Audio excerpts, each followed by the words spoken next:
भगवान श्री कृष्ण के अनुसार ऐसे ही लोग होते हैं ज्ञानी और मिलती है अपार सफलता।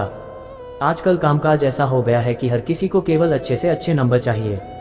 बेहतर नंबर लाने के लिए दिन रात मेहनत करते रहते हैं और तब भी अच्छी सफलता नहीं मिल पाती। इस लेख के माध्यम से हम आपको बता रहे हैं भगवान श्री कृष्ण ने ज्ञानी और सफलता प्राप्त करने के लिए किन चीज़ों पर विशेष ध्यान देना होगा। हम सब समझदार और होशियार होना चाहते हैं, लेकिन असल समझदारी क्या होती है, क्या ये कोई बता सकता है?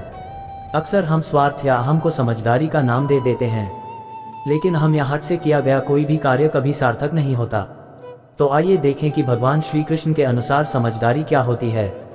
गीता में भगवान श्री कृष्ण समझाते हैं कि असली ज्ञानी या समझदार वह होता है जिसको अपने कर्म के फल की चिंता नहीं होती। असली ज्ञानी वह है जिसके मन में अपने कर्म को लेकर एक वैराग्य की भावना होती है। इसका मतलब यह है कि वह इस बात में नहीं उलझता कि उसके काम का परिणाम क्या होगा। उसका ध्यान पूरी तरह से सिर्फ और सिर्फ अपने काम पर होता है। जैसे अगर कुम्हार मटका बना रहा हो और उस समय उसका ध्यान इस बात पर चला जाए कि मटका 150 रुपये में बिकेगा या 250 में, तो क्या वह अच्छे से मटका बना पाएगा? अपने कर्म में वैराग्य होने का अर्थ यही है। वैराग्य का मतलब यह नहीं कि आप कुछ ना करें और जंगल में जाकर सन्यासी जीवन बिताएं। वैराग्य का सीधा अर्थ है कि आपका ध्यान और मन केवल आपके काम पर हो, उसके फल की चिंता करने में नहीं।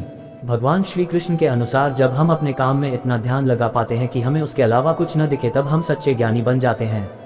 जब हमारा मन किसी काम में लगा हो तभी हमें उसमें मजा आता है।